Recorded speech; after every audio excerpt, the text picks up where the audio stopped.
Hello বন্ধুরা, আমি হৃদয় বর্মন এবং থিয়েটারে সবাইকে স্বাগতম। আজকের ভিডিওটিতে আমি তেমন কিছু বলবো না। অ্যাকচুয়ালি আজকের ভিডিওটি করার উদ্দেশ্য হচ্ছে আমি যে সফটওয়্যারটা ইউজ করতেছিলাম সিমুলেশনের জন্য আর হচ্ছে পিসিবি ডিজাইনের জন্য, মানে হচ্ছে আলটিএম ডিজাইনার আর হচ্ছে এনআই মাল্টিসিম। এই দুইটা সফটওয়্যার যদি আপনাদের কারো লাগে তাহলে আপনারা ইউজ করতে পারেন। আমি অ্যাকচুয়ালি সফটওয়্যারের আপডেট নিয়ে এসেছি আর এই সফটওয়্যারটা আমি আপনাদেরকে লিংক প্রোভাইড করে দিচ্ছি। আপনাদের যাদের দরকার আপনারা চাইলে ডাউনলোড করে নিতে পারেন। সত্যি কথা বলতে কি, আজকে একটা ভিডিও পাবলিশ করার কথা ছিল, ভিডিও রেকর্ডিংও হয়ে গেছে, কিন্তু ভিডিও এডিটিং এর কাজগুলো কমপ্লিট করতে পারিনি, যার কারণে আজকে আমি ভিডিওটি আপনাদের কাছে দিতে পারছি না। I am extremely sorry for that.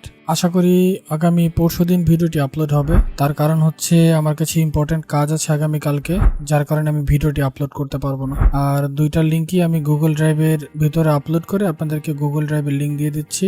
ভিডিওর কমেন্টের নিচে আপনারা লিঙ্ক পেয়ে যাবেন আর এখান থেকে ডাউনলোড করে নিতে পারেন। আর কিভাবে অ্যাক্টিভ করতে হয় সেটা আশা করি আমার বলা লাগবে না।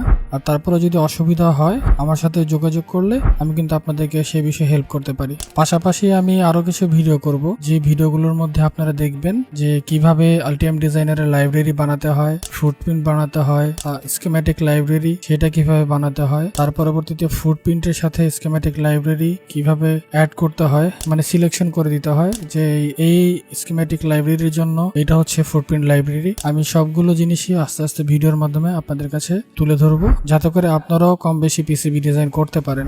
আর এমন কোনো কথা নেই যে আলটিএম ডিজাইনের ইউজ করতে হবে, আরো লাইট সফটওয়্যার আছে যেমন প্রোটেল, ইগল ক্যাড, ইজি ইডিএ, অরক্যাড, ইক্যাড, বিভিন্ন ধরনের সফটওয়্যার কিন্তু অলরেডি মার্কেটে আছে। আপনারা চাইলে কিন্তু ওগুলো ডাউনলোড করতে পারেন। আচ্ছা ঠিক আছে, আমি লিংক দিয়ে দিয়েছি, আপনারা ওই লিংক থেকে সফটওয়্যারগুলো ডাউনলোড করে নিতে পারেন। সকলকে ধন্যবাদ, ভালো থাকবেন।